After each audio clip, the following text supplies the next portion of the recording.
Bienvenue dans la rivière Iseron, une petite rivière qui coule sur 25 km depuis les monts du Lyonnais jusqu'au Rhône à hauteur de la commune d'Oulin. C'est une rivière qui a fait beaucoup parler d'elle au cours des années 90-2000 en raison d'un très grand nombre de crues dues en particulier à l'imperméabilisation des sols dans les communes environnantes. Depuis, de très nombreux travaux ont été effectués par des acteurs différents, des institutionnels mais aussi des particuliers. Et vous allez le voir, ça commence à porter ses fruits. Nous sommes le 2 décembre 2003. L'Iseron connaît une de ses pires crues.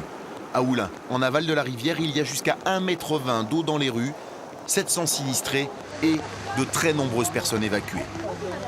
C'est calme, on est dans un quartier très bien. Hein.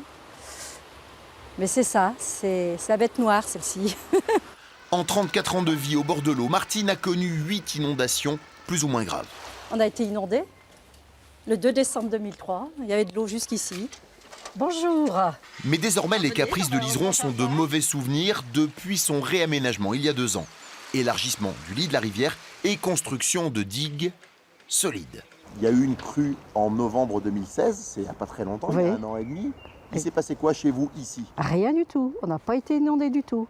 L'eau, elle a monté. Bon, on a eu une petite crainte parce que c'était la première fois que l'eau montait si vite, mais on n'a rien eu du tout. Maintenant, on se fait plus du souci la nuit, justement, de dire oh là là, il pleut, il faut regarder la rivière et tout ça. Ah non, ça nous a transformés.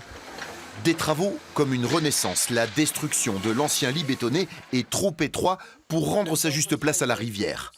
Une quinzaine d'années de travail qui ne coulait pas vraiment de source. Une foule d'études et de réunions publiques, un dialogue avec les riverains, les politiques et l'administration mené par le SAGIRC, le syndicat intercommunal du bassin de l'Iseron.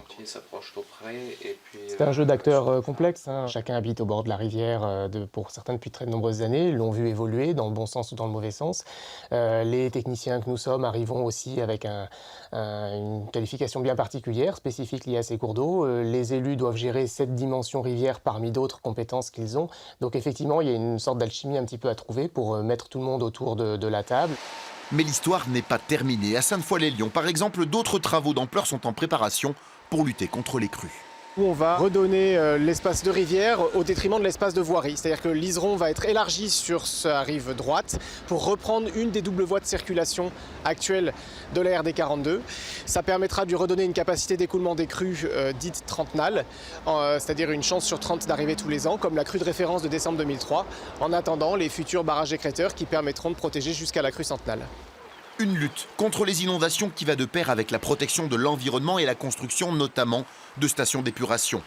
Pour la protection des berges et des poissons, c'est un dialogue au long cours avec les pêcheurs.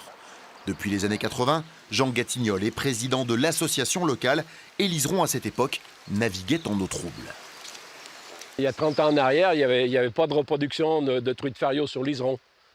Pas du tout, jamais mis en évidence. Alors qu'aujourd'hui, grâce à tous les aménagements que l'on a fait et la prise de conscience d'un petit peu tout le monde, on a une belle qualité d'eau, on a une grosse reproduction naturelle sur l'Iseron de la truite fario.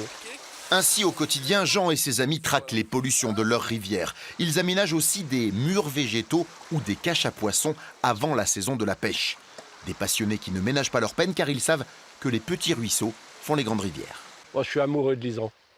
Tant pis, si ma femme écoute, tant pis. Hein, mais j'ai toujours été amoureux de cette rivière. Du premier jour où on me l'a présentée, j'ai eu le coup de foudre pour cette rivière.